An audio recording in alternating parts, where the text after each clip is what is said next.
に10の質問。好きな食べ物は？言われて嬉しい褒め言葉は？自分の好きなところはどこ？自分の嫌いなところはどこ？今一番欲しいものは？おお、夏休みの宿題はいつやっていた？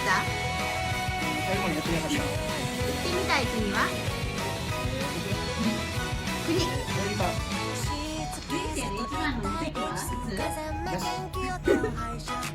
今自慢したいことは？